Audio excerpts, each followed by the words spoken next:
Hello everyone, hope you're doing well. Today we are back in War Thunder and it's time to have a look at the 50% sales for the USA, Germany and the USSR. In this video we'll be having a look at America, and in the videos coming out soon we'll be having a look at Germany and also the USSR and giving my picks when it comes to the premiums, which are 50% off. I would also like to remind you that remember that the pack sales are going to be coming pretty soon as well when it comes to the Gaijin store. So if you have limited funds and there's nothing that really tickles your fancy here, make sure to check those out when they come out in a few days. At the same time, remember that premium time is still 50% off for a year, always the best purchase when it comes to War Thunder, and also you can get two 180 days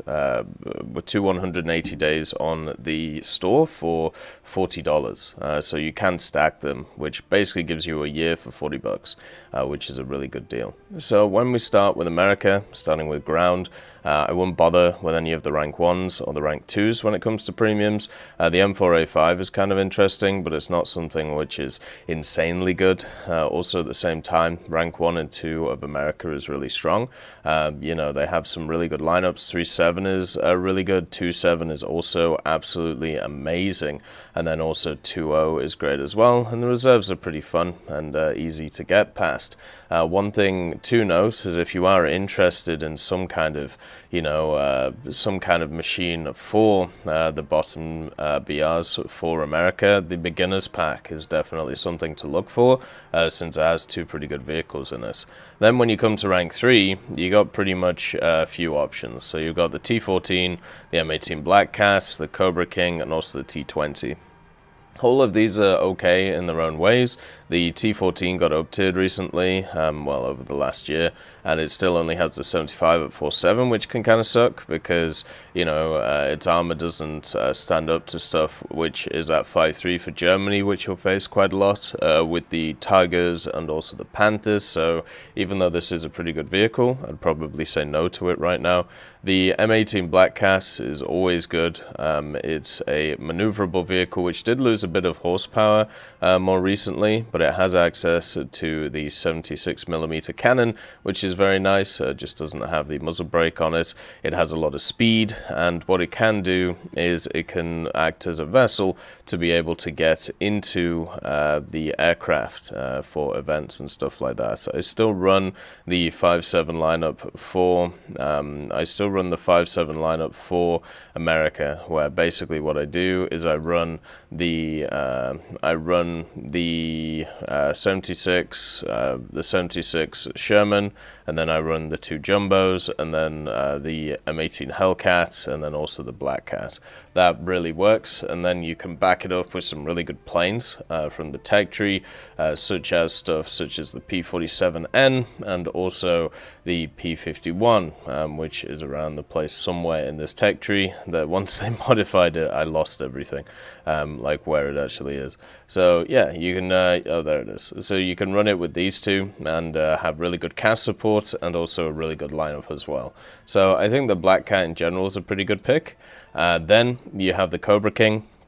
Obviously, the Cobra King is just a jumbo, but premium. The jumbo is not what it used to be. It used to be overpowered as all hell back in the day, but nowadays it's a lot more balanced. It's one of those vehicles which still, its armor is very good. It doesn't stack up against other nations really well, but like it doesn't stack up well against Germany or Britain, but against other stuff like Japan and also Germany, it still does pretty well against. I would probably say no to it, unfortunately, just because of the fact that it does have those issues when it comes to the major nations that it fights. And it's not really its fault, it's more there's just a bunch of vehicles that got moved down in BR that can deal with it effectively.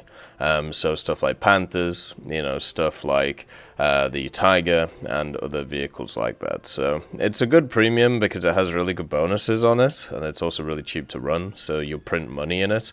But also at the same time, it's not going to really win you games because it has too many issues with certain vehicles it fights. The T20 is still very good. Basically what you have here is the 76mm at 6.0, which is a bit of a problem, but also it has the vertical gun stabilization, which means that you can normally get shots off first all the time, which is very, very good. It's also a very low platform, so shooting it is not exactly the easiest thing to do. The only issue you have with this is the 6.7 BR, where there's a bunch of heavies and you won't really be able to do anything against them because you don't have access to rounds which pen them. And I'm talking about stuff like Tiger 2s here, and also even later BR IS2s, which are really annoying to use. Really annoying to play against. So when it comes to the T20, I think in general it's a vehicle that I would probably stay away from, even though it's really good in a down tier, it's really good at its BR. If it gets up tiered at all, it's just completely useless, unfortunately. So out of the Barnstormers of rank 3, pretty much the only one I'd consider is the Black Cat when it comes to the vehicle itself. The Calliope is interesting, but it's really expensive for what you get.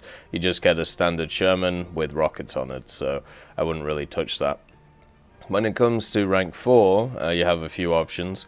Obviously the M46 Tiger, the T28, and then also you have the M26E1, the M26 T99, and the Super Hellcat.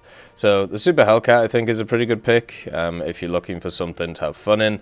It's a vehicle which has access to the 90mm, but on the Hellcat chassis. It also gets access to scouting, so it can get into planes quicker, which is really nice, and also gets access to artillery support. So you can be multi-role pretty much. It's an upgunned Hellcat, and Hellcats are really fun, so this to me is a really good pick just because of those things. I would definitely say it's worth getting just to have fun with that 6-3 lineup. Even though you get up tiered in 7.0 with the Soviet heavies, it's not too bad.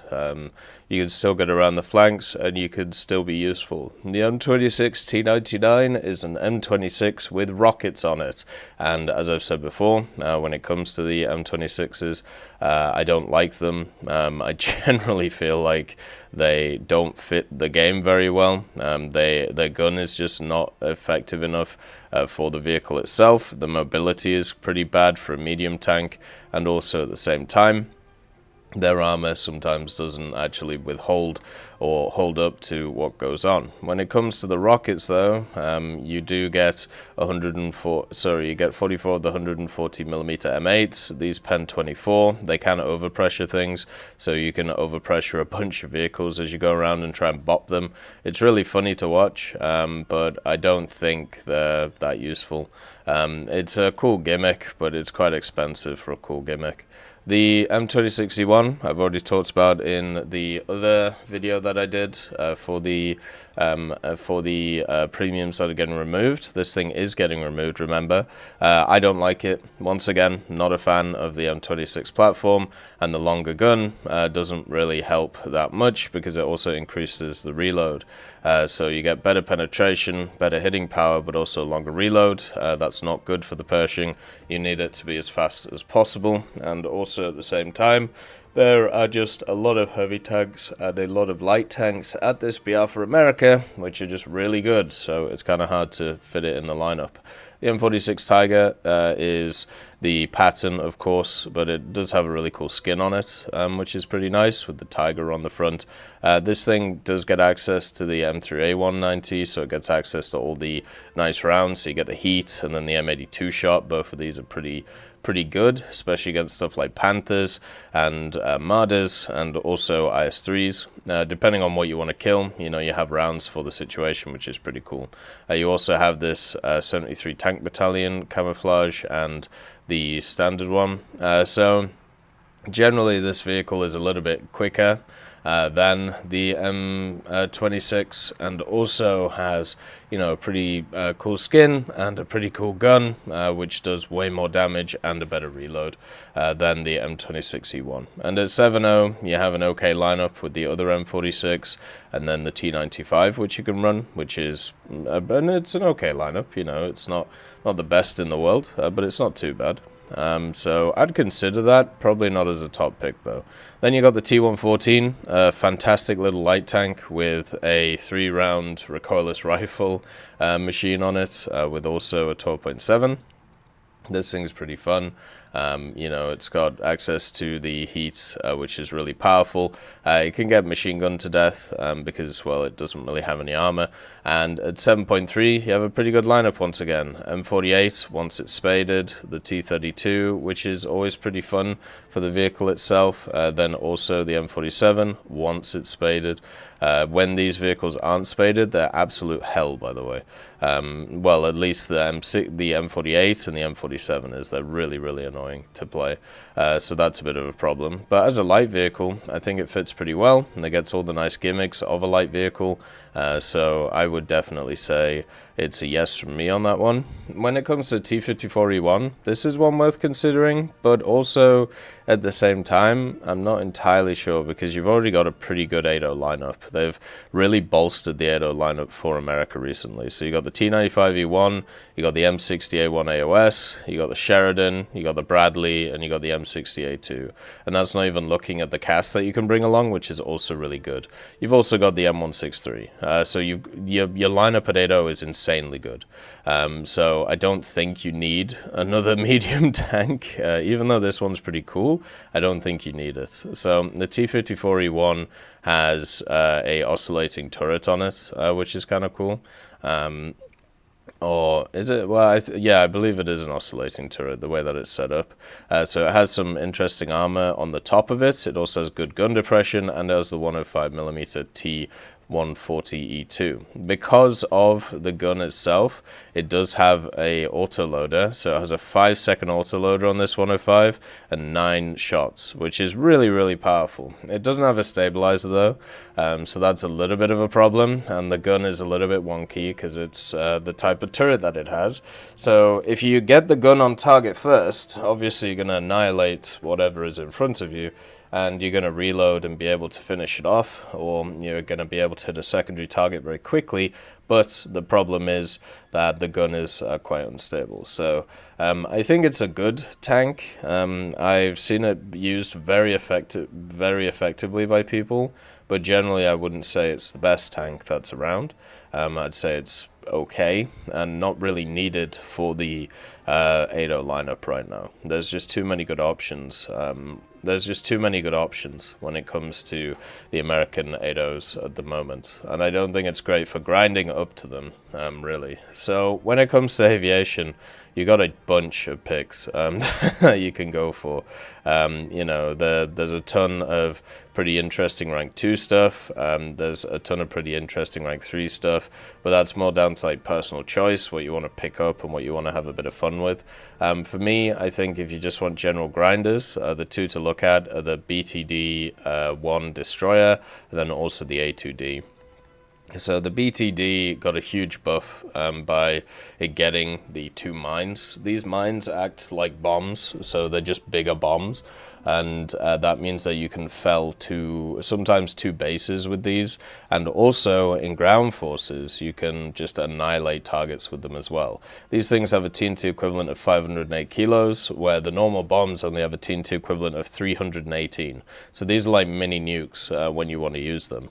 And because of how the BTD is, it also is a platform which has access to the 2 ANM2s, which are very strong, so it can dogfight. It's not the best at it, but it can do it. It's a okay secondary fighter in that regard. The XP50 is a really good interceptor. It's one of the best for its BR, and it climbs really high. It has a really good armament, and it turns really well. The only issue is its dive that you've got to be careful of, but this one is a fantastic vehicle and a ridiculous amount of reward on its SL as well.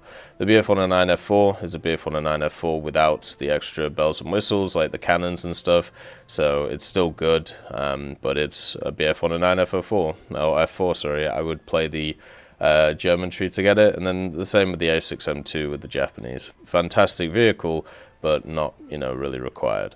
Then the A2D, as I said, this one's a really good grinder. It's not good for SL, as you can see, but it's really good for RP. Remember, I do have a 30% booster on right now, so that can skew it a bit, but it still has a really good RP set on it that you can do, and at the same time, it's fast. It's not that maneuverable, but it's maneuverable against a few of the things that you face, like certain jets. It has 420mm mortars, which are okay for ground pounding, and also it has a really good bomb load. So what you can do is you can annihilate a base, and then after that just do kind of what you want, because by the time you've annihilated the base, what you've done is you've paid for this thing, so then after that anything on top of that is a bonus. You just got to make sure not to get caught out. It's also a ridiculously good machine in arcade, weirdly enough. There's a reason why. So in arcade, if you have a look at this machine, it's 9-0.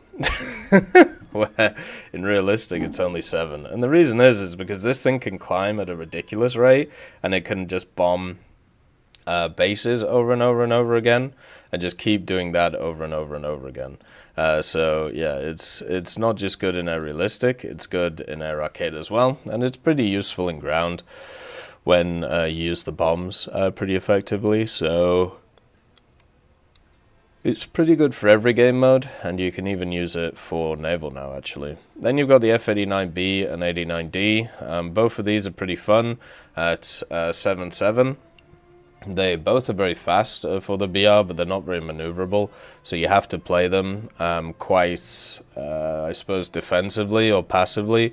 So once your teammates engage, then you come in, you hit targets, you go out, and then you look at if the targets are low energy, then you loop on them, and if they're not low energy, then you have to go out and then reset and go in again.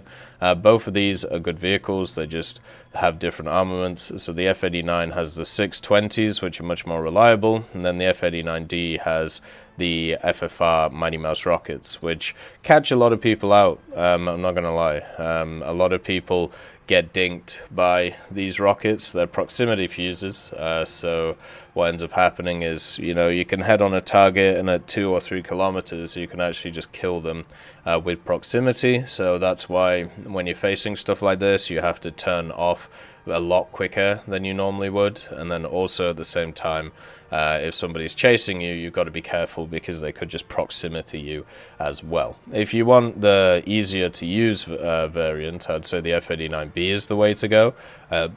If you want a good grinder, because right now the F-35 isn't in a great place, and obviously the AV-8 and the F-5C, maybe these goes on sale, but we'll have to see when it comes to the Gaijin store sales. But I think this is a pretty decent pick if you want to play these things. 8.7 BR is pretty strong right now, but 9.0 to 9.7 is way stronger. So these will probably get a lot of 7.0 to 8.0 matchmaking, and they'll do pretty well in there. They're not too useful in ground forces though, unfortunately. You know, obviously the F-89D has access to the slightly better rockets for that. The standard Mighty Mouses with 290, but still it's, you know, it's not very good. There's much better options in the tech tree. So yeah, I mean, my picks would probably be the BTD and the A2D, with a look at stuff like the XP50. Also, the Spitfire LF is a fantastic vehicle, but it's just like a standard Spitfire. The American Spitfire is a very, very good one, and has been for a long time. When it comes to Blue Water Fleet, I would go for the Helena. The Moffett is incredibly priced as well. If you don't know what the Moffett is, it's a Porter class, and if you haven't used the Porter class, these things are insane. And the reason for this is pretty simple. So they have access to 4 sets of dual-mounted 5-inch guns. These guns have a fire rate of 15 rounds a minute. So what you can do is you can just create a curtain of fire with these guns at whatever targets that you're facing. They're some of the best destroyers in the game, and yes, they go up against a lot of light cruisers, but they can absolutely annihilate them with a ridiculous rate of fire that they have, and the ridiculous amount of fire that they can just put out. So this is a really good vehicle at taking out other destroyers, and it's pretty good at taking out cruisers as well. I think it's definitely a consider one, especially at 650 GE. That one is insanely priced. If you have these two though already, then you know there's not really much point. Let's just change to the game mode I play. Then you got the Helena.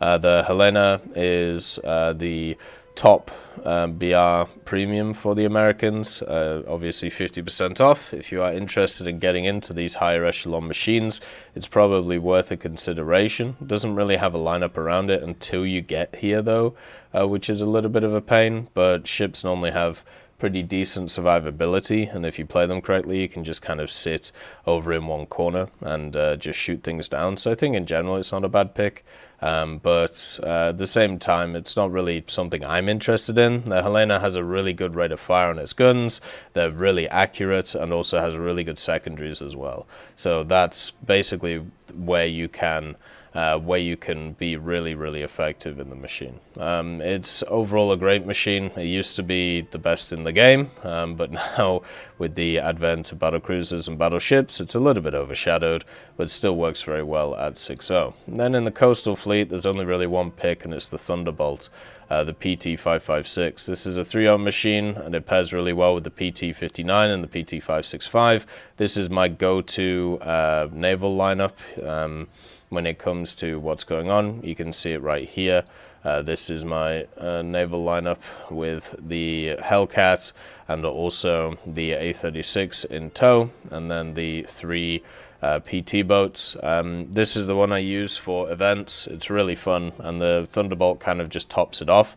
The difference between the standard Thunderbolt and the other one is this one has a quad 20 on the back. So if anything gets within 1.5 kilometers of you, it just dies, because you just point your backside to it and then just rat-a-tat them with the guns. It's really good, very powerful, and definitely worth having a look at if you're interested in coastal in any way, or if you're interested in doing events, because this lineup is easily the best and the most fun to play around with. As always, I hope you have a wonderful day, and I'll see you next time. I'd just like to thank Professor X 1718, Orange Tail, Sakoshi Tiger, BRFC 15, Teddy, John Ryman, Universe A, Eugens Terry, Ambrosius McClellan, Daniel Stanton, Martinez, B. Young, and then Kyle Kin, Barine, Lafouche, and also Samuel Slick for supporting the channel.